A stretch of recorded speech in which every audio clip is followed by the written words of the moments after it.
pas mauvais, c'était très mauvais. Voilà, exactement. Reprenons. T'as pas une gueule de porte-bonheur. Vous savez, les avis, c'est comme les trous du cul. Tout le monde en a un. Bienvenue tout le monde à After Eight, épisode 62. After Eight est le talk show qui déconstruit la pop culture. On y parle de tout, ciné, comics, séries, bouquins, jeux vidéo. Et aujourd'hui, ça va être vraiment un peu la panachée de tout ça. C'est pas parce qu'on n'a pas d'idées, c'est parce qu'on a plein de sujets. Et en plus, on est chaud bouillant puisqu'on sort d'un streaming. On a streamé en live la conférence Microsoft à l'instant. Donc, on est chaud. On était en triplex. Et je vous présente mes acolytes et à la fois mes spécialistes jeux vidéo. On va assez peu parler jeux vidéo, bizarrement, mais bon. Donc, notre correspondant aux États-Unis, le Laurent Saïm d'After Eight, c'est-à-dire Benjamin François alias Quix. Oui, c'est moi. Salut Daniel. Salut aux auditeurs, à Stéphane aussi, puisqu'il est caché en striker. Oh mais non, mais les gens pouvaient pas savoir, c'était la surprise. Attends, comment ils pouvaient se Personne douter ne savait que c'était toi. Ouais, franchement, Mais là, c'est non, vrai là, qu'on a tenté une expérience inédite dans le RPU. On a fait un triplex sur Twitch. C'était... Bah écoute, ça a été un peu chaotique au début. C'était Un peu chaotique. comme, Alors, c'est un peu comme le début de ce podcast. Je tiens à le dire que c'est la deuxième fois qu'on réenregistre cette intro parce qu'on a eu des problèmes techniques. Mais voilà. je tiens à dire que vous m'avez fait on y est, ça y est. confiance sur un point de vue technique. Et ça, je peux vous dire que... C'était monumental Tu sais, erreur, comme dit le honnêtement, c'est comme dit si le tu poète. étais accroché dans le vide au bout d'un hélicoptère et tu me donnais la main à moi. C'est ce niveau de confiance-là, quoi. Sauf C'est un que peu je pense ça, que je pense que je te tiendrais plutôt ton poids que de réussir techniquement à faire un stream propre. Alors, aujourd'hui, on va parler... Bah attends, t'as pas présenté le deuxième alcoolite. Ah bon, bah d'accord. Bah oui, mais les gens se demandent mais qui c'est Stéphane- Bon, en même temps, tout le monde s'en fout, mais... un nouvel invité. Alors, Voilà. c'est vrai que c'est Inédit. un nouvel un expert dans son milieu. C'est Stéphane Boulet, alias Plugin Baby. Hello papa. Un nouveau venu. Un nouveau venu, c'est ça, c'est moi. Je suis content enfin de passer la porte du studio. Mhm. C'est pas très bien rangé, mais... Il a fallu 62 épisodes pour qu'on t'invite. Mais oui, quand même. enfin, putain, quand même, franchement, les gars, vous assurez pas, quoi. Ouais, mais Vraiment, vous t'étais êtes présent cool. dans les cœurs quand même, il faut le dire. Alors, aujourd'hui, on a plusieurs sujets. Donc, Benjamin Programme chargé, on peut le dire. Benjamin François s'est traîné pour aller voir Solo, donc on est à 2 contre 3 2 sur 3 pour aller voir pour parler de Solo.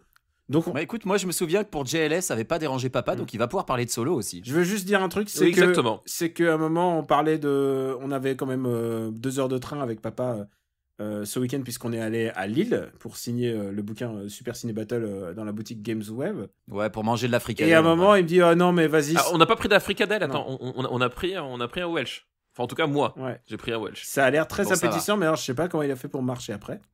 Même pas une tarte au maroilles. Non. Non, mais on a reçu des morceaux de maroilles. Il y a Un des auditeur. lecteurs Ah. qui nous ont offert un morceau. Et c'était génial. Ah mais C'était merci, trop merci pour le moral, je suis en train de le manger en ce moment même.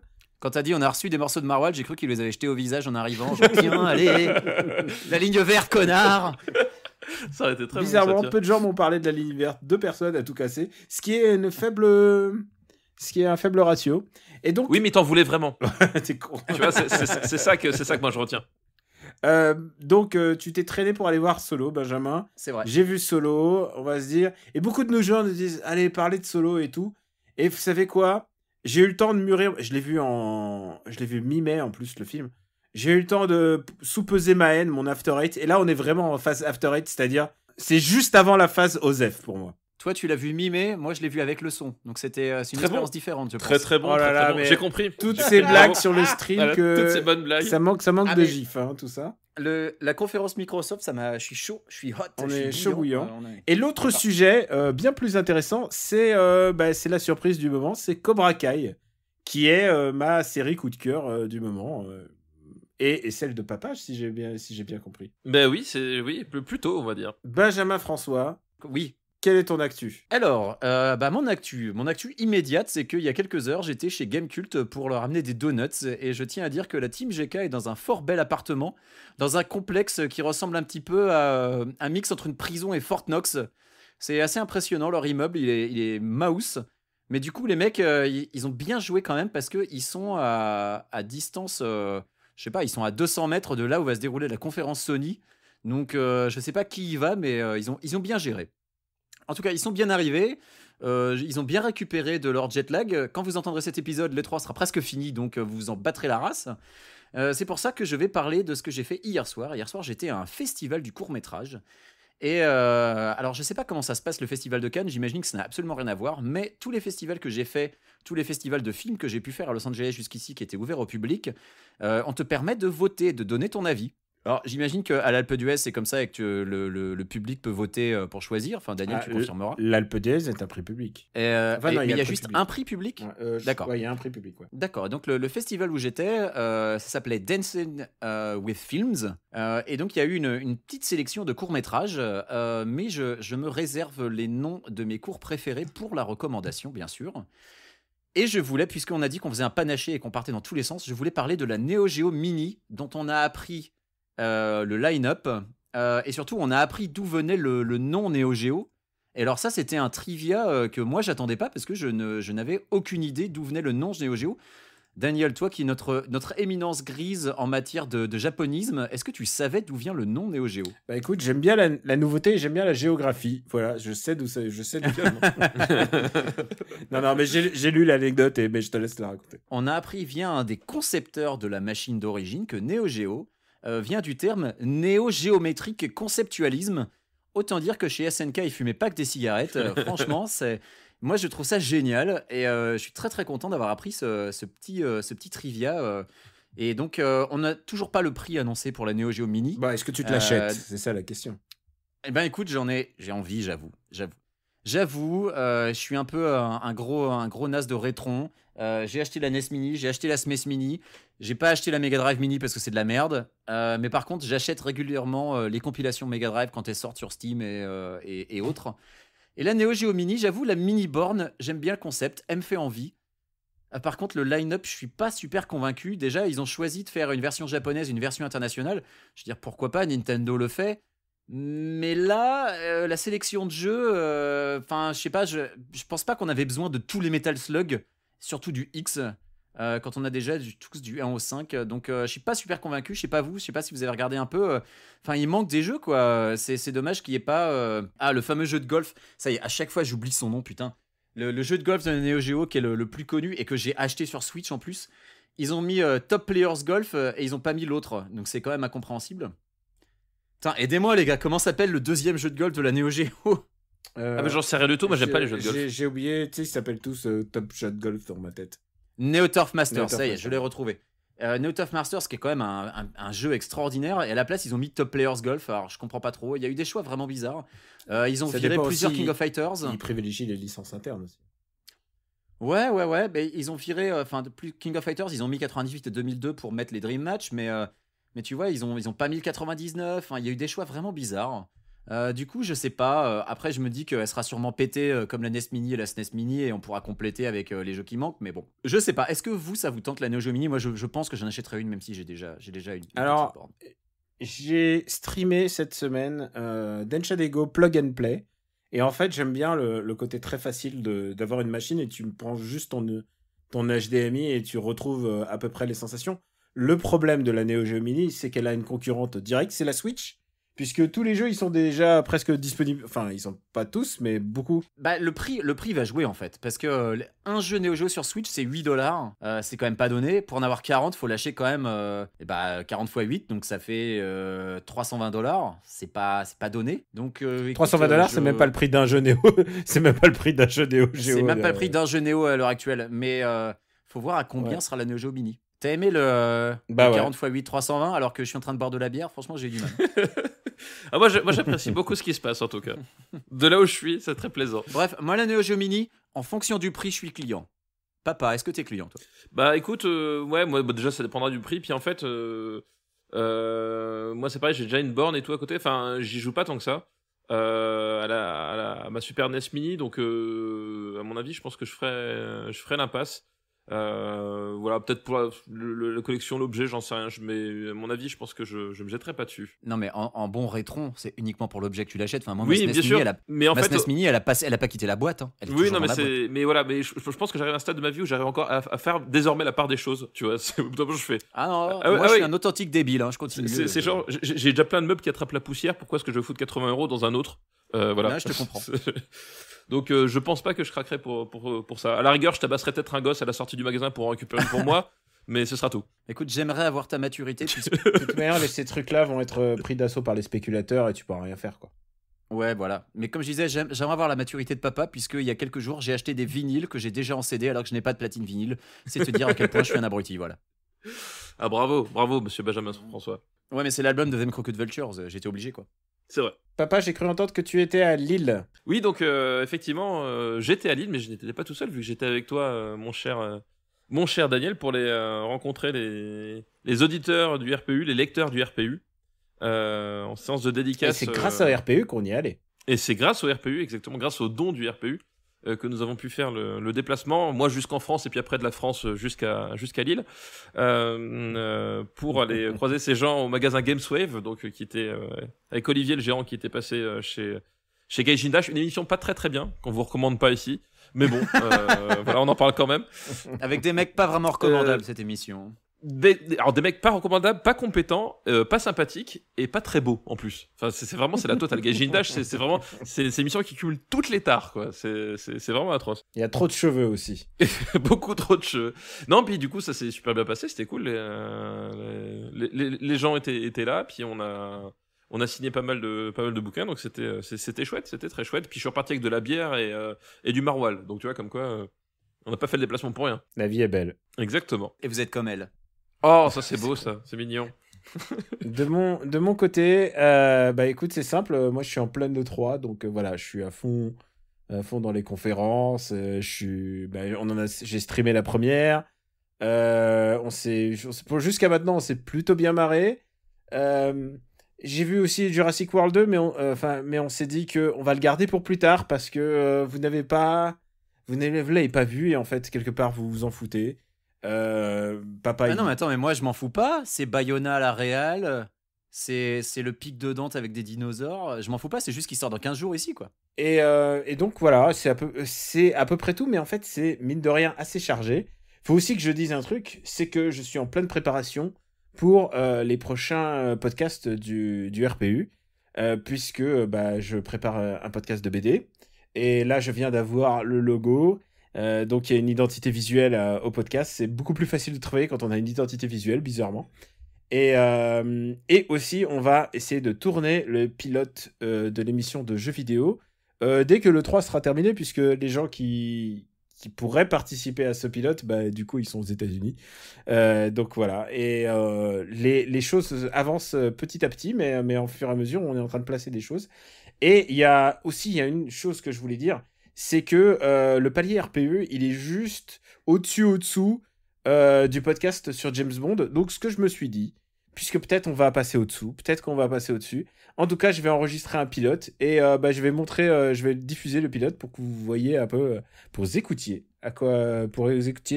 pour avoir un avis. Mais à chaque fois qu'il passe en dessous, tu l'annules en fait. Voilà, exactement.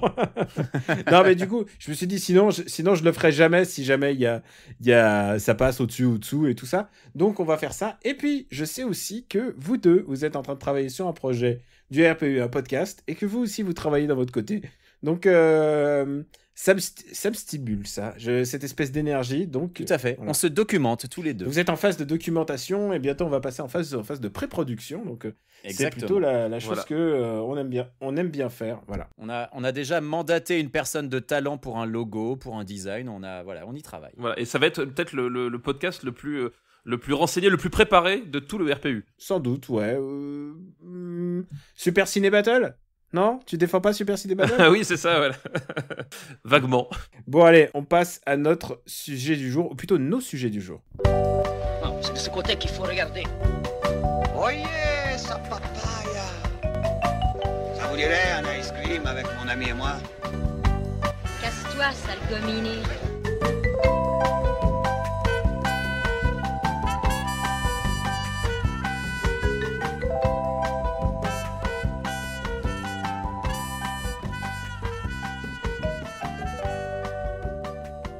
C'est un film que j'ai spoilé dans le train à papa, donc il nous en voudra pas de le spoiler à nouveau. Puisqu'il m'a dit, bon allez, je le verrai en vidéo envoyé par mon cousin, je m'en fous. Et donc je lui ai raconté le caméo final de Solo, il a fait ah merde, ils ont réussi à casser le seul truc qui était bien dans la prélogie de George Lucas, en fait. C'est ça, c'est exactement la phrase qui est sortie de ma bouche. Après un long... C'est vrai. Et pourtant, ce film n'est pas dépourvu de sympathie, puisque, en fait, au bout d'un moment, je me disais, bon, écoute, ce film n'a pas d'intérêt, ce film n'aurait pas dû être fait, personne n'avait envie qu'il soit fait, sauf les acteurs, en fait. J'ai l'impression que eux, en fait, ils ont une espèce d'osmose entre eux. Ils se, tu sais, comme unis dans la galère. Bah, t'as Emilia Clarke déjà qui est contente d'être là parce que son dernier rôle au cinéma c'était Terminator Genesis, donc elle s'est dit ah ça y est Star Wars c'est bon. Et tu fais ça y est je suis dans un grand film. Et tu fais bien de le dire parce que Terminator Genesis est considéré comme un des pires films en développement. Genre le développement a été chaotique à tel point que l'équipe de Fantastic Four est allée sur le tournage de Terminator Genesis. Donc Fantastic Four, on connaît le chaos que ça a été. Et avec des blousons genre heureusement nous on n'est pas dans Genesis. Non mais c'est une anecdote véridique. Donc ouais, pauvre Emilia Clarke. Mais en fait j'ai envie de dire pauvres gens parce que c'est le film que personne n'avait envie de voir et finalement ça se finit par se voir à l'écran en fait. Bah tu sais que moi avec Lord et Miller derrière la caméra j'avais envie de le voir ce film. Mais le truc c'est qu'ils se sont fait virer très vite et que derrière par Ron Howard oui j'avais plus aucune envie de le voir. C'est ce que j'avais l'impression, c'est que t'as l'impression qu'il y a un film avec deux tons et par moments tu sens un peu de délirium et tu te dis ah putain. T'es un peu dur, elles sont jolies les meufs quand même. Putain mais j'allais la faire. J'attendais le bon moment, purée. Et je me suis dit non c'est has-been, alors du coup je te laissais faire. Alors c'est nul, je... C'est toi qui l'as dit Daniel, hein, je suis désolé. Mais voilà, le problème c'est que ça visiblement ça a été rewrité à tel point ça a été carrément retourné puisque le rôle que joue Paul Bettany normalement il aurait dû être joué par le mec qui fait Omar dans The Wire en fait et ils avaient déjà tourné toutes ces scènes. Quand tu dis deux tons je pense que tu veux dire deux salles deux ambiances. Moi honnêtement la patte de Lord et Miller je la vois pas du tout alors que tu vois dans Ant-Man je voyais encore ce qu'était d'Edgar Wright et ce qui était du mec qui avait repris la caméra derrière. Mais là, Lord et Miller, je les vois pas. Enfin là, ils ont disparu complètement là. Ils ont été complètement annihilés. Dans Ant-Man, il est parti 2 semaines avant le tournage. Là, les mecs, ils avaient fini toute la photo du film quand même. Michael K. Williams, il devait vraiment, il avait tourné toutes ces scènes. C'est assez incroyable quoi. Et en termes de production, ce film a dû coûter 3 fois plus cher que ce qu'il aurait dû coûter à cause de tous ces problèmes de développement et de. Alors, est-ce qu'ils ont effacé une moustache de quelqu'un numériquement ? C'est le seul truc qui m'intéresse parce que tu parles de films entièrement retournés de zéro avec un réalisateur qui débarque histoire de mettre un nom derrière la caméra. Est-ce qu'il y a une moustache effacée ? Encore sa moustache. Ah merde, et putain, je suis tellement Woody déçu. Harrelson a des cheveux et ça c'est du CG, c'est évident. Ah putain, mais par contre la coupe de Woody Harrelson, je l'ai vue, j'ai fait. Bah ouais, mais Woody Harrelson est condamné à porter des postiches ridicules dans tous ses films. Et ça fait partie du contrat. Pour moi, le problème essentiel de ce film, c'est que ça t'apprend tout ce que tu voulais pas savoir, en fait. Pourquoi il s'appelle Pourquoi il s'appelle Solo. Pourquoi il s'appelle Solo ? Parce qu'en vrai, on peut spoiler quand même, son vrai nom, c'est Gérard Morteville. Et quand même, en termes de pilote badass de l'espace, ça le faisait pas trop, quoi. Pourquoi c'est que Gérard, voilà. Pourquoi D'où vient son blaster ? Oui, d'où vient son blaster ? Pourquoi il tire le premier ? Déjà.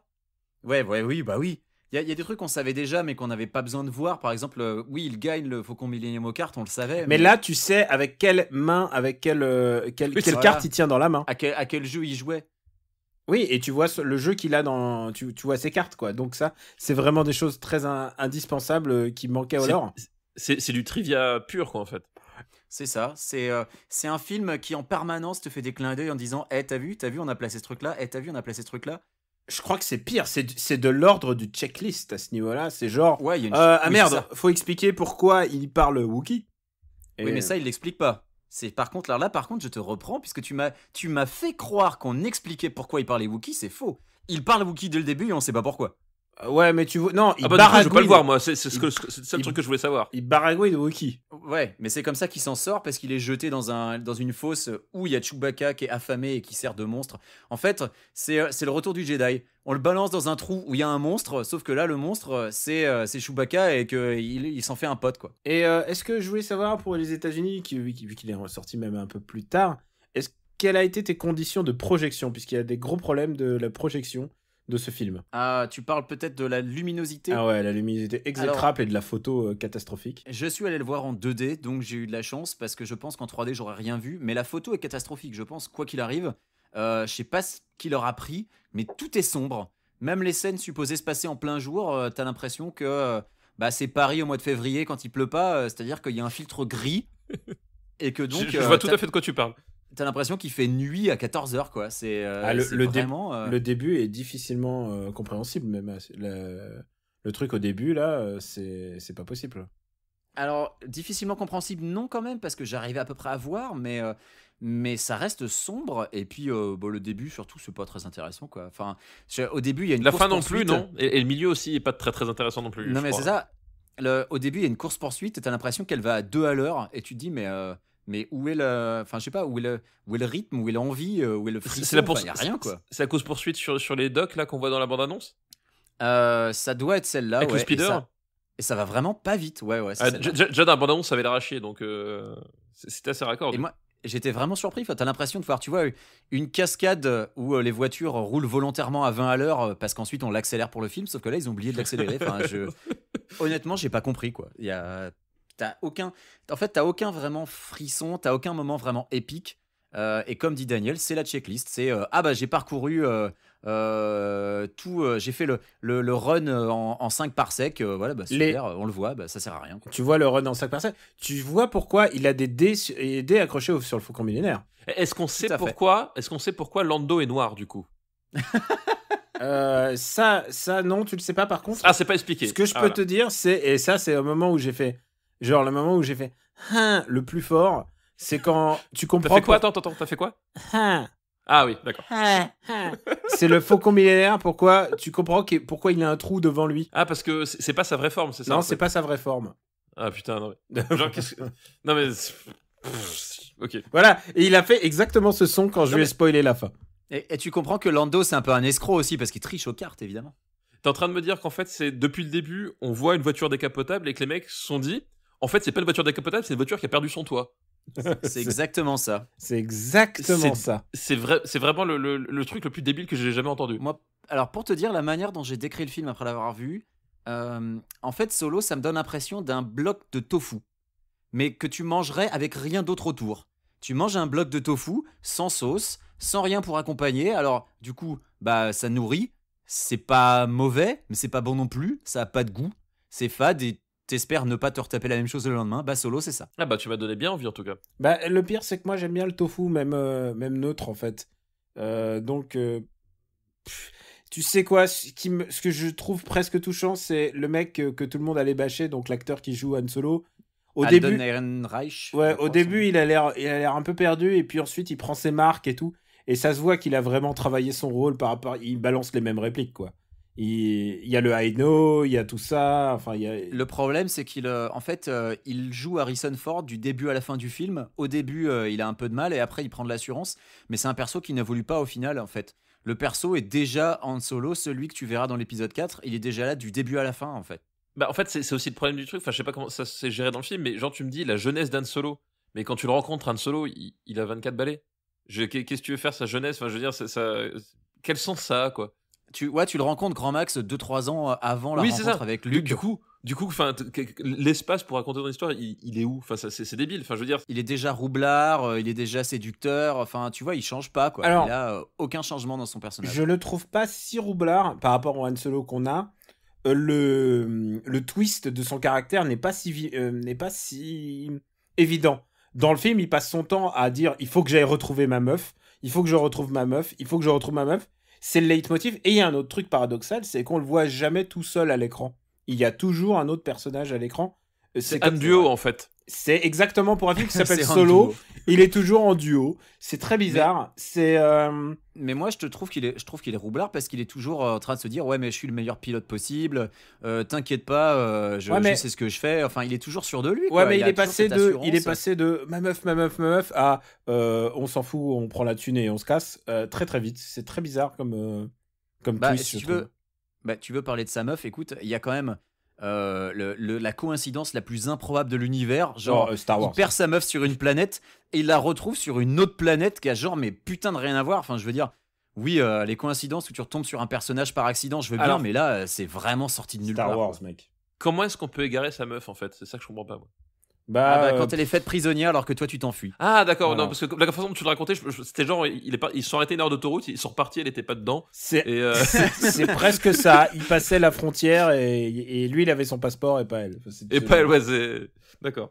Bon, je pense qu'on a assez dit toute De la... bien. toute- Voilà. plutôt toute le... Bah, je te dis, pour le- moi, Solo, c'est pas un film mauvais, mais c'est un film qui a aucun intérêt en fait. Voilà.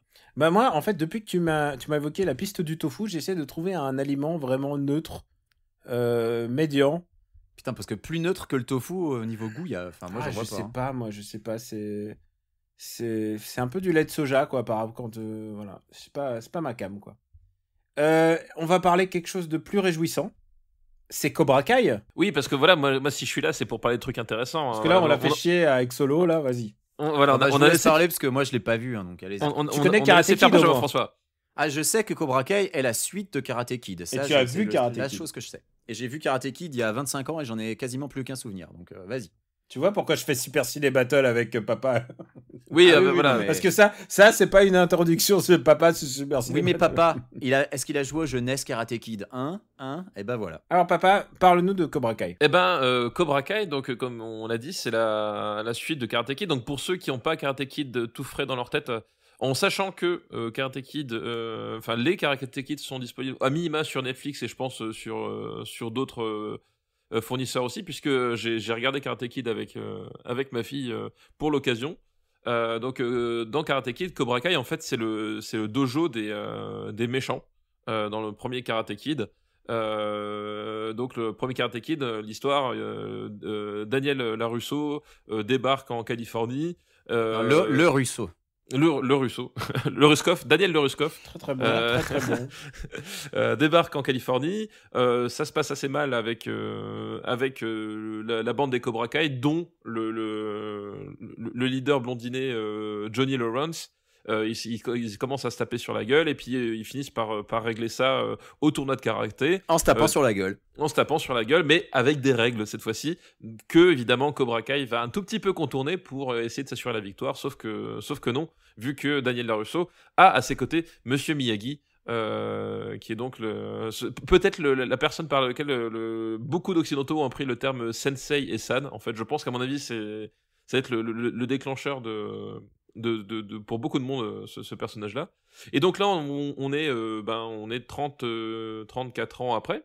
Exactement. Si je ne m'abuse, vu que c'est 84 le premier Karate Kid, et on suit, et c'est déjà le premier twist génial de la série, c'est que cette fois-ci on suit Johnny Lawrence, donc le gamin arrogant de Cobra Kai qui s'est fait défoncer la gueule au tournoi, et donc c'est vraiment lui le héros de la série, et on le découvre, donc on voit en fait que c'est un type, cette défaite l'a marqué à vie. Et que c'est un loser, c'est un loser alcoolique. Très mauvais père. Très mauvais père, très mauvais mari aussi, tu comprends. Enfin, c'est un type qui a raté entièrement sa vie et qui en fait se retrouve à chaque fois confronté à son propre échec, parce que justement Daniel de son côté, qui est le connard de la série, c'est un peu comme dans After Eight, tu vois, c'est un peu le même principe que After Eight. Connard. Non, mais le truc génial, voilà, c'est qu'en fait ils ont fait de Daniel, qui lui au contraire a réussi sa vie, enfin c'était donc le gagnant du premier Karate Kid, le héros du premier, lui a réussi sa vie, il gagne bien sa vie, il a une belle famille, et ça, il s'entend bien avec ses enfants, avec sa femme, même si son fils est un peu un demeuré. Et c'est pas un mauvais gars. Et c'est pas un mauvais gars, mais en fait, il joue le rôle du connard arrogant. C'est-à-dire que c'est le type qui a oublié d'où il venait, et que comme il a du succès, il se permet d'être arrogant, et du coup, en fait, Johnny Lawrence, il est tout le temps envoyé à son propre échec parce que son rival naturel, lui, a réussi sa vie. Est-ce qu'on peut dire que Daniel s'est embourgeoisé comme Rocky Balboa? Comme Rocky, mais il y a vraiment de ça. Il y a beaucoup de ça, et il y a un truc qui me paraît important dans Daniel LaRusso, c'est que quand il est concessionnaire de bagnoles à succès, il vend des bagnoles de luxe, mais à chaque fois que tu achètes une bagnole, il t'offre un bonsaï. C'est ça. En fait, il pervertit le message de Miyagi. Quoi. Exactement. C'est un mec qui a perverti le message humaniste du bonsaï. C'est un truc qui apparaît un peu dans Karate Kid 1 et beaucoup dans Karate Kid 3. C'est le bonsaï, c'est le symbole d'ailleurs du du Miyagi-Do, de son style de karaté. Oui. Tout à fait, c'est le symbole de Miyagi-Do. Et dans le premier Karate Kid, en fait, c'est comme ça qu'au début, Miyagi et Daniel se rencontrent, en fait, et que Miyagi canalise, en fait, Daniel, son énergie à travers le bonsaï. Et justement, voilà, c'est qu'en fait, Daniel oublie complètement de là où il est venu. Et en fait, il est obsédé par cette idée que lui a réussi, que ça y est, il a eu sa vengeance, et qu'il reste coincé dedans. Et en fait, il prend toute une série de décisions, des décisions de connard, vraiment. Qu'on va pas révéler, mais vraiment, il a vraiment le rôle du connard. Et à l'opposé, t'as Johnny Lawrence, donc qui était l'ancien type que tu détestais normalement dans le premier Karate Kid, et tu vois que c'est un type qui essaie de rattraper sa vie et qui arrive pas. Il comprend complètement que c'est un connard.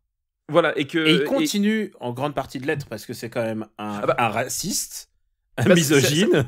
C'est ça. En fait, c'est un enfoiré. En fait, c'est un mec des années 80. C'est ça qui est génial, c'est que en fait, ils ont réussi à rendre attendrissant ce type-là, qui en fait, tu vois qu'il a une vie de merde et qu'il galère et que il essaie d'y arriver, mais qu'au fond de lui, ça reste un type des années 80. Et t'as plein de trucs qui lui sont envoyés dans la gueule. C'est-à-dire que la façon dont il parle à ses étudiants, le vocabulaire, voilà, il traite ses étudiants de pussies à longueur de temps.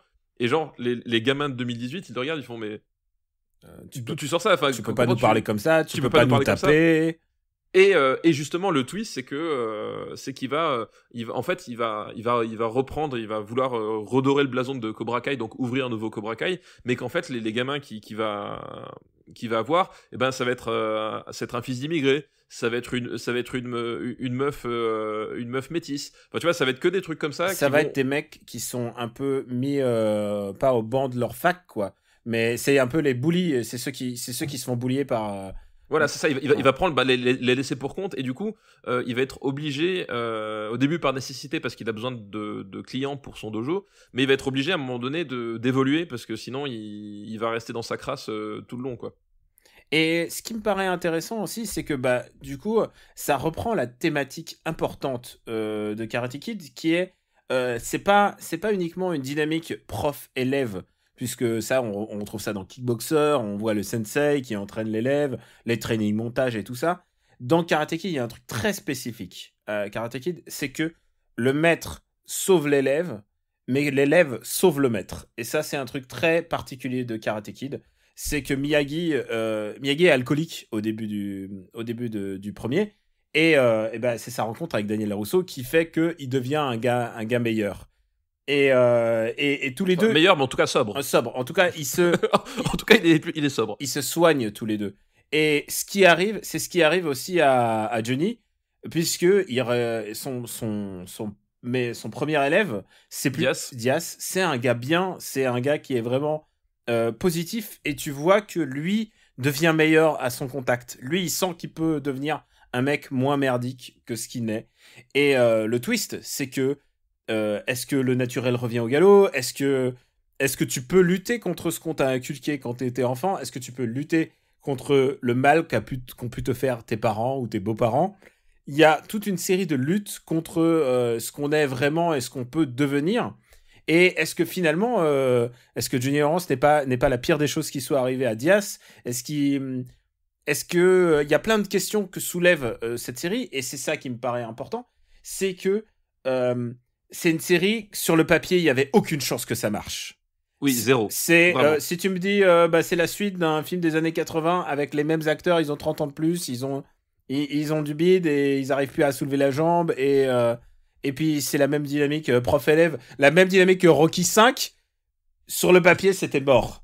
Et pourtant, il y a un truc qui se passe dans cette série, un truc vraiment de sincérité, parce que clairement, ils aiment le premier Karate Kid, ils aiment le message de Karate Kid qui est assez positif, alors que Daniel LaRusso, il s'est pas levé la jambe, et ils étaient pas très bons en arts martiaux, faut bien le dire. Mais c'était pas l'exemple d'arts martiaux le plus impressionnant du cinéma, on va dire. Mais c'est pas une série sur la performance, c'est une série sur ferme les yeux et ressent les choses. Et je trouve que cette série le capte vraiment, et surtout, elle est beaucoup plus intelligente qu'il n'y paraît, parce qu'il y a beaucoup de renversements de statuts et d'interconnexion entre Johnny, puisque forcément Johnny et Daniel vont se rencontrer. Ils se rendent compte que finalement ils sont pas si différents, ils échangent. Lui, il a eu une fille qui fait du karaté. Daniel a eu une fille qui fait du karaté, et elle va devenir copine avec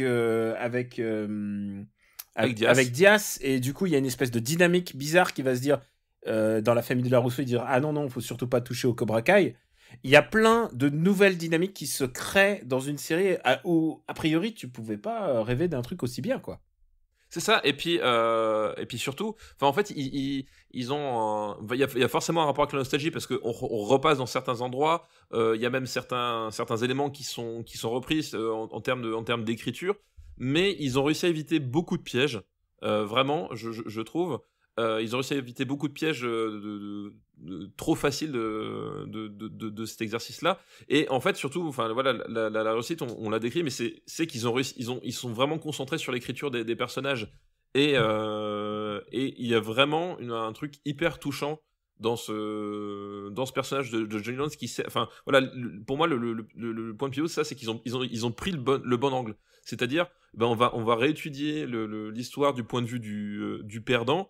Et montrer qu'en fait, il y a la scène qui est très importante à ce niveau-là, c'est le moment Rashomon en fait de Cobra Kai. Ah putain, oui, très très très belle scène, quoi. Voilà, il y a un moment Rashomon de Cobra Kai où en fait,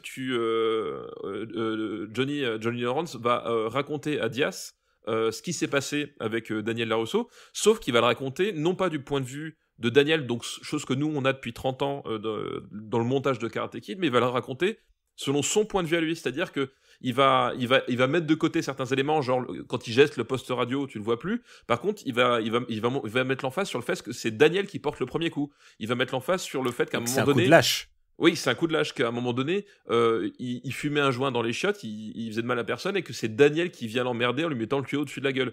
Et tu vois et voilà, c'est vraiment le moment Rashomon, c'est-à-dire que tu comprends vraiment qu'en fait, si les choses ont mal tourné à un moment donné pour ces personnages, c'est que c'est pas forcément aussi limpide que ce que tu croyais à l'époque, quoi. Et c'est génial parce que c'est une réaction à une vidéo qui existe, qui est et si Daniel LaRusso était le méchant de Karate Kid 1, puisque si tu regardes factuellement, en fait, c'est l'enfoiré, c'est lui qui essaie de draguer la nana de l'autre, c'est lui qui donne le premier coup, tu l'as dit. Il donne les coups en lâche, et puis finalement le seul erreur de Johnny Lawrence, c'est que ils se conduisent mal au tournoi, en fait.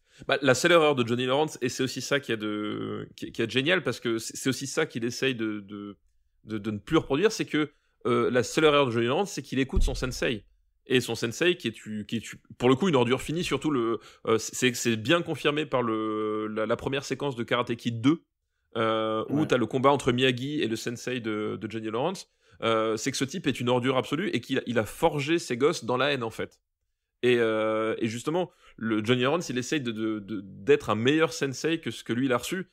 Et c'est toute la lutte qu'il y a tout le long de la série, c'est qu'à un moment donné, tu n'échappes pas. Voilà, tu as été modelé d'une certaine façon, tu as été éduqué d'une certaine façon, parce que tu apprends aussi que, en fait, ce sensei, c'était le seul père qu'il avait d'un point de vue référence, en fait. Et du coup, comment tu t'échappes, comment tu t'élèves au-delà de l'éducation qui n'était pas celle que tu méritais, quoi. Et comment tu peux devenir quelqu'un de meilleur malgré ça, quoi. Et pour ajouter encore plus de nuances et de complexité, il y a un autre personnage dont on n'a pas parlé. C'est le fils de Johnny Lawrence qui rejette complètement son père, mais qui évidemment va se trouver un sensei idéal dans Daniel LaRusso, et là il naît une autre interrogation. Est-ce que Daniel LaRusso va pouvoir lui transmettre ce que lui a donné Miyagi, parce que fondamentalement c'est bon? Est-ce que Daniel LaRusso il a encore ça en lui? Est-ce qu'il est capable de donner ça? Et du coup ça monte en épingle jusqu'à évidemment un tournoi, et on vous spoilera pas, mais alors c'est vraiment une super série, quoi. Ouais, c'est vraiment vraiment chouette, j'ai vraiment pas vu venir. Et voilà, ils ont réussi à faire une série avec des personnages attachants.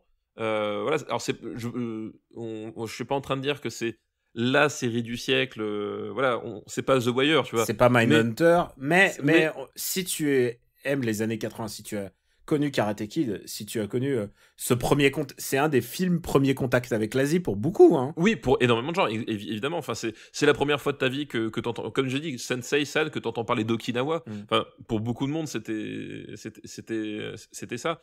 Et ils ont réussi vraiment à trouver vraiment pile le bon angle. Et ça en fait, je pense que ce qu'il y a de bien aussi, c'est que même si tu connais pas Karate Kid, en fait, l'utilisation des flashbacks fait que tu comprends globalement ce qui s'est passé. Pas de manière aussi intense que si tu avais vu le film, mais tu comprends bien ce qu'il fait et que la série peut fonctionner pour elle-même aussi, qu'en termes tu vois, de série détente, voilà, vraiment la série que tu regardes, la série détente, ça se place vraiment super bien. En plus, les épisodes sont assez courts, c'est une demi-heure maximum. Donc vraiment, il y a une gestion du rythme et du divertissement, mais bien écrit. De temps mort, c'est vraiment voilà. super. Quoi. C'est vraiment à la fois le bon format, la bonne écriture, quoi. C'est une vraie réussite. J'aime bien ce petit côté Super Ciné Battle After Eight, là. J'ai l'impression que... Où est-ce que tu le mets dans la liste? Où est-ce que je le mets dans la liste? Alors par contre, j'entends les ronflements de Benjamin François. Allô, Benjamin, es-tu avec nous? Ça m'étonnerait que tu entendes mes ronflements, parce que j'avais mis mon micro en mute, tu vois, pour vous laisser parler. Je voulais pas vous interrompre, je vous sentais à fond. Est-ce que ça te donne envie? Parce que c'est le but de l'opération, quand même. Parce que, rappelons-le, quand on avait choisi les sujets, au début, on savait pas ce qu'on voulait prendre, et on a évoqué Cobra Kai, et Benjamin François a posé un veto. Jamais de la vie. Jamais. Plutôt vivant, écouter non. un discours de Laurent Wauquiez que de regarder Cobra Kai. On en était là. Une série dont les 2 premiers épisodes sont gratuits sur YouTube. Je tiens à rassurer les auditeurs, c'est complètement faux. J'ai dit pourquoi pas, mais j'aurais jamais le temps de regarder. Voilà, c'est exactement ça que j'ai dit. C'est pas ce que j'ai entendu, moi. Mais donc oui, d'ailleurs, alors j'ai une question. Est-ce que c'est nécessaire de voir tous les Karate Kid avant de regarder Cobra Kai, ou est-ce que juste le premier ça suffit? Juste le premier ça suffit. Juste le premier ça suffit. Voilà, bah, c'était ma question. Du coup, vu que j'aurais pas le temps de tout me retaper, bah, je vais me refaire le premier Karate Kid, donc j'ai vraiment des souvenirs diffus. Et puis éventuellement, si un jour j'arrive à trouver le temps, je vais regarder Cobra Kai. Voilà, parce que vous m'avez donné envie. Et les 2 premiers épisodes sont gratuits sur YouTube. Voilà. Et ce que j'allais dire, par contre, je sais, j'ai aucune idée des retours audience de cette série-là. Parce que, on l'a dit, les 2 premiers épisodes sont gratuits sur YouTube, et après, en fait, tu payes à l'épisode. Et l'astuce, c'est que je sais pas si le modèle économique de payer 2,50€ par épisode, donc ça fait quand même 20€ pour la série en entier, au moment où justement t'as le streaming à volonté de partout. T'as pas accès aux épisodes si t'es abonné YouTube Red, par exemple? Ah, peut-être. Peut-être, oui. Je crois que sur Red, ouais, ça doit être gratuit. Ah, c'est peut-être ça, oui. Parce que justement, moi, je me posais la question du modèle économique. Enfin, parce que justement, c'est une série qui est vraiment chouette, qui vaut le coup. Mais est-ce que ça va pas l'handicaper? Alors peut-être effectivement, si t'es abonné Red, j'ai pas pensé sur le coup. C'est peut-être un modèle à la Amazon où si t'es Prime, t'as accès à plein de vidéos gratuites. Oui, mais si tu l'es pas, tu peux les acheter une par une. D'accord, oui, c'est peut-être ça. C'est vrai que sur le moment, j'ai pas pensé. Mais effectivement, à mon avis, je pense que c'est ça. Oui, c'est possible, hein, je sais pas. Bon, bah, me love, me hate, cet épisode, je pense qu'on pourrait passer au no-reco. Ah bah, je pense que c'est le bon moment, oui. Allez, toi, Daniel, de toute façon, tu vas recommander Jurassic World 2. Donc. On le sait tous. Pourquoi est-ce que je perds mon temps avec un branquignol dans ton genre, alors que je pourrais faire des choses beaucoup plus risquées?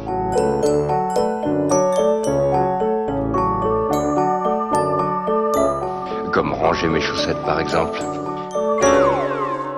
After Eight est un titre trompeur parce qu'à la fin, on balance nos recommandations. Ça me fait toujours bizarre de dire ça après avoir recommandé toute une série le long. Oui, après avoir passé une demi-heure, dire du bien de Cobra Kai, voilà. c'est genre... Voilà, Cobra Kai, c'est le tofu aussi. Voilà, et le tofu. C'est très bon, le tofu. Bien assaisonné, c'est vraiment bien. Ah, mais j'adore le tofu. Papa, alors que pas assaisonné, c'est comme Solo. Papa, parle-nous de ton tofu sélection Taroko. Marocco, c'est aussi une série. C'est aussi une série avec des épisodes courts. C'est la série Atlanta de Donald Glover. Justement, on reste dans la thématique. J'avais même pas pensé, tu vois, mais finalement ça se fait tout seul. Donald Glover, donc qui joue Lando jeune dans Solo. Donc la série Atlanta, c'est une série que j'avais commencé l'année dernière et que en fait j'avais abandonné au bout de 4 épisodes. Parce que je trouvais ça assez... Enfin, en fait, je voyais les qualités du truc, mais j'avais un truc, j'arrivais pas à rentrer dedans. Et du coup, je m'y suis remis. Et je pense que le fait d'avoir digéré en fait, les premiers épisodes, ça m'a permis de mieux rentrer dedans. Et en fait, le concept, il est à la fois très simple et très bizarre. Puisque ça raconte l'histoire de Earn, qui est un loser d'Atlanta, incarné par Donald Glover, mais pas un loser, pas un abruti, c'est-à-dire que c'est un loser économique. C'est un type, en fait, tu comprends qu'il est très intelligent, mais que en fait, à un moment donné, il s'est passé un truc dans sa vie, tu sais pas exactement quoi, mais qu'il a pas pu aller au bout de ce qu'il voulait faire, et qu'il se retrouve avec une gamine, des parents qui globalement le rejettent un petit peu, et qui a pas de boulot, et qui galère. Et en fait, un jour, il découvre que son cousin est devenu Paperboy. Paperboy, qui est donc le rappeur indépendant phénomène de la ville d'Atlanta, et il décide de devenir son coach. Et donc, à partir de ce pitch, où tu te dis, donc ça va être une bande de mecs qui vont faire du rap à Atlanta, et bah pas du tout. Et c'est-à-dire qu'à partir de ce pitch, en fait, comment t'expliquer le truc, c'est que faut voir ça un peu comme presque des épisodes concept à chaque fois. C'est-à-dire qu'on a cette trame du monde du rap et de la galère des jeunes noirs dans le milieu urbain américain, mais chaque épisode va prendre un angle ou un point assez précis et va le développer d'une façon comment dire, presque absurde en fait. C'est une série qui est mi-absurde, mi-sérieuse. Et c'est ce qui fait qu'au début j'avais pas forcément accroché, c'est qu'en fait je me suis rendu compte en regardant la deuxième fois, c'est qu'il y a certains épisodes qui sont pas très réussis en fait, du fait de prendre en fait un angle très précis à chaque fois. C'est que sur la première saison, dans les premiers épisodes, il y en a un ou deux qui sont vraiment en dessous des autres, et du coup moi ça m'avait fait décrocher. Par contre, quand ça marche bien, ça marche pas bien à moitié, c'est-à-dire que t'as des épisodes qui sont vraiment géniaux. Il y a vraiment un souci en termes d'écriture et de mise en scène qui est absolument extraordinaire. Enfin, pour moi, le déclencheur, je crois que c'est l'épisode 5 de la première saison, qui est un épisode en fait qui se passe sur un plateau de télé. Il se place juste sur un plateau de télé, et ça part dans des directions. Ça commence, tu ne sais pas où ça va aller, et t'es plié en deux. T'es à la fois plié en deux du début à la fin de l'épisode, et à la fois t'es mal à l'aise parce qu'en fait, les choses desquelles il rit, la façon dont il rit, ça met le point sur des vrais problèmes de société, et spécifiquement des problèmes de société qui concernent les jeunes noirs dans un pays où t'as 5 fois plus de chances de te faire abattre par la police que si t'étais blanc. Et voilà, donc t'as vraiment à chaque fois cette lucidité dans le propos, et à la fois une vraie construction cinématographique, et un humour vraiment très très cinglant, quoi. Et voilà. Et la deuxième édition, c'était le coup de foudre, et depuis, j'ai tout enchaîné, c'est vachement bien. Bah écoute, ça me donne envie de m'y lancer depuis le temps que je me dis que ce serait peut-être le bon moment. Benjamin ? Moi, je vais faire beaucoup plus court, puisque je vais recommander donc les courts-métrages que j'ai préférés du festival dont j'ai parlé plus tôt. Donc il y en a 3 qui étaient un peu mes chouchous. Le premier, c'est un court-métrage qui dure à peu près 5 minutes, qui s'appelle The Icons, et qui raconte la vie des personnages bâtons qu'on trouve sur les panneaux. Et donc, comment est-ce qu'ils se retrouvent dans les situations qu'on voit sur les panneaux. C'est super drôle, c'est très très court à chaque fois, c'est des mini-sketchs qui doivent durer 30 secondes. Donc le court lui-même fait 4 minutes, et est trouvable sur YouTube, donc je pense qu'on mettra évidemment le lien dans le post. Donc ça, c'était mon premier. Le deuxième, c'est une web-série qui s'appelle Geek Lounge, et j'avoue que j'avais très peur au début parce que le premier épisode, c'est une nouvelle personne qui arrive au sein d'un groupe d'amis qui sont une bande de nerds, et c'est un concours de gatekeeping façon Ready Player One, et ça m'a fait très très très peur. Et sauf que les épisodes suivants sont vachement mieux, donc du coup j'ai été un peu rassuré parce que voilà, j'avais très très peur après le premier épisode. Les suivants sont beaucoup plus drôles, et donc c'est une bande d'amis qui sont un peu nerds et qui passent leur vie dans un bar en fait. Et il leur arrive tout un tas de trucs, et c'est globalement plutôt marrant. Et le dernier, mon chouchou, qui malheureusement n'est pour l'instant pas encore visible, mais vous avez accès au trailer, ça s'appelle The Circus Jerks, et c'est fait par un gars qui a passé du temps au Cirque du Soleil. Et en fait, je retrouve dans ses courts-métrages et dans son univers beaucoup de ce qui faisait le sel de Caro et Jeunet à l'époque, avec des personnages qui ont vraiment des gueules, avec des situations qui sont simples, mais une manière de filmer qui vraiment me rappelle les meilleures grimaces de Dominique Pinon filmées en gros plan, si vous voulez. Donc Circus Jerks, c'était vraiment mon coup de cœur. Il y a un site officiel sur lequel les vidéos seront disponibles, mais pour l'instant elles ne le sont pas, mais je vous conseille de surveiller ce site et de F5 régulièrement sur la page de vidéos. Voilà, c'était ma recommandation. Daniel, à toi. Bah écoute, ça fait beaucoup de trucs que je vais devoir mettre sur le... Faudra que tu me le... ne t'inquiète pas, je les mettrai. Sur la playlist. Sur la playlist. Eh bien, écoutez, tout sera sur le site afterite.fr. Pour ma part, je voudrais recommander une autre série, et je l'ai aussi bingée. c'est 8 épisodes seulement, c'est des épisodes de 30 minutes, donc ça passe très vite. C'est une série de HBO, donc, qui est disponible en France sur OCS de manière légale. Et c'est une série qui s'appelle Barry, et c'est une série qui nous raconte l'histoire d'un ancien marine de l'armée américaine qui est c'est un hitman, c'est un tueur à gages. Et il est pas très satisfait de la vie, et au fur et à mesure, au fur de ses affaires, d'un de ses travaux, excusez-moi, un de ses travaux, et bah du coup, il est obligé de s'infiltrer dans une école de comédie, et c'est des acteurs de théâtre. Et au fur et à mesure, il prend goût à la comédie, et puis il y a une fille qu'il aime bien. Et en fait, c'est l'histoire d'un gars qui est mauvais, puisque il tue des gens, mais qui essaie de devenir bon. Et à chaque épisode, il essaye de devenir bon, mais il y a le naturel qui revient au galop. Et fondamentalement, il n'y arrive jamais. Ou peut-être il y arrive à la fin, je ne sais pas. Mais en tout cas, voilà, c'est une histoire assez palpitante. Juste pour vous expliquer, Barry, en fait, c'est l'inverse de Heisenberg. C'est l'inverse c'est quoi le vrai nom de Heisenberg? C'est Walter White. Walter White, voilà, j'avais un truc de c'est bizarre, je pense à Skyler White plus facilement. Donc voilà, c'est un Walter White à l'envers. C'est Breaking Good. C'est Breaking Good, c'est exactement ça. C'est vraiment bien. C'est joué et coécrit par Bill Hader, que vous connaissez parce qu'il traîne tout le temps au SNL. Il a comme une gueule très caractéristique. C'était le Love Interest dans Trainwreck. Mais aussi, il a joué dans plein de films d'Unforgetting Sarah Marshall, dans Tropic Thunder, il y était. Il a une tête quand même très charismatique, plutôt un mec qui joue la comédie. Et là, il se retrouve d'affaire un mec traumatisé, c'est assez dramatique. Et en même temps, tu rigoles à tous les épisodes, parce que c'est ça que c'est la comédie Fish Out of the Water. Il n'est pas du tout dans son élément, il sait pas du tout jouer la comédie, et quand il la joue bien, c'est vraiment par accident parce qu'il a puisé dans ses souvenirs de tueur. Il y a plein de second rôles intéressants. Son Love Interest est génial parce que j'ai beaucoup d'admiration pour les filles qui jouent bien. Le fait qu'elles jouent mal. Tu sais, c'est une actrice typique de Los Angeles qui est imbue d'elle-même, qui a besoin de se voir dans le reflet, dans le regard des autres. C'est une actrice typique de LA en devenir, tu vois. Et son prof, leur prof de comédie, c'est Harry Winkler, que vous connaissez tous puisque c'est The Fonz. C'est Fonzie, oui, tu t'en souviens.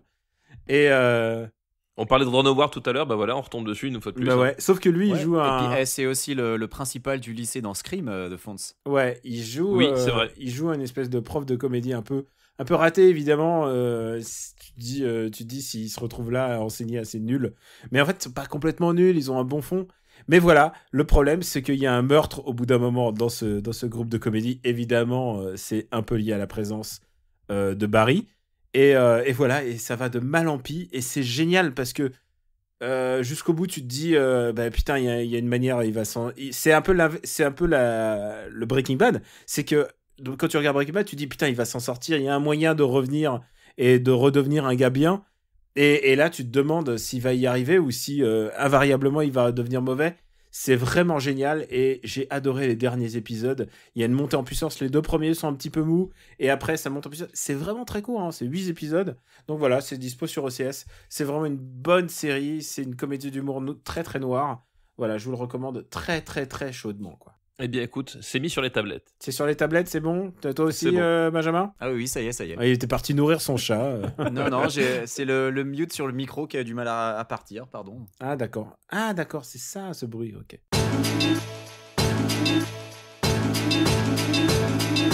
Bah les gars, je crois qu'on a bouclé notre épisode au milieu de l'E3, c'est dire si on est des héros d'enregistrer alors qu'on devrait être en train de se reposer pour la conférence c'est dire Sony. Si notre audience en aura rien à foutre.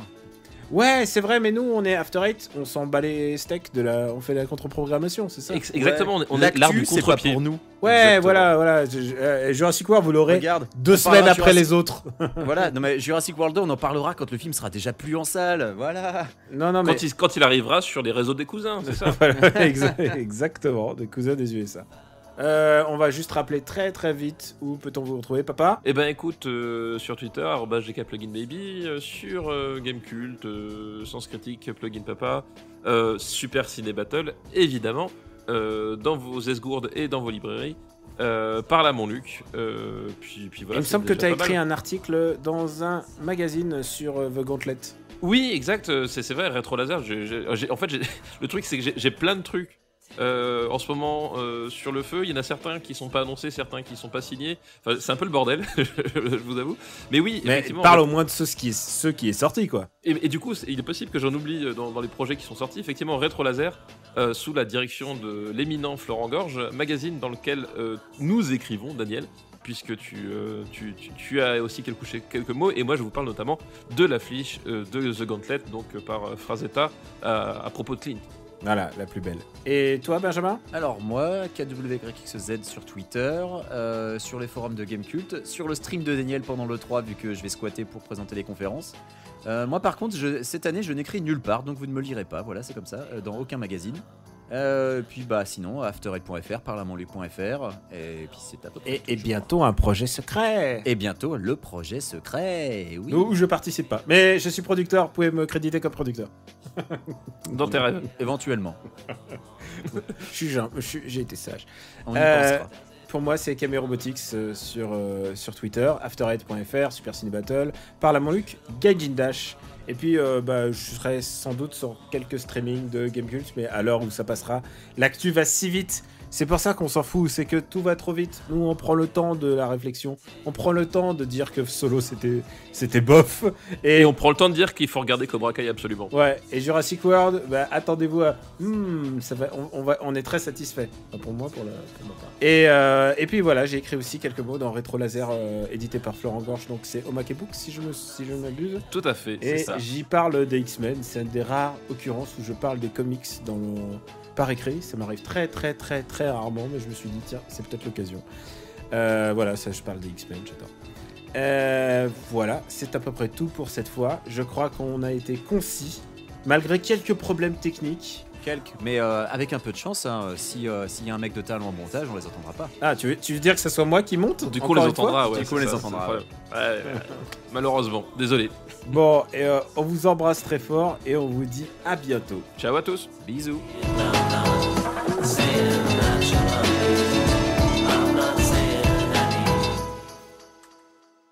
T'as pas dit des bisous ? Non, j'ai dit juste non, bisous. Il a dit juste bisous. En revanche, Daniel, si tu veux monter l'épisode pendant que moi je me tripote, vas-y. Hein, franchement, si tu veux faire le montage.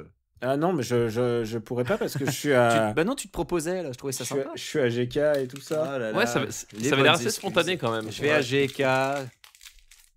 Bon, allez les cons, moi je vous laisse. Ah putain, dire qu'on a Super Ciné Battle enregistré cette semaine.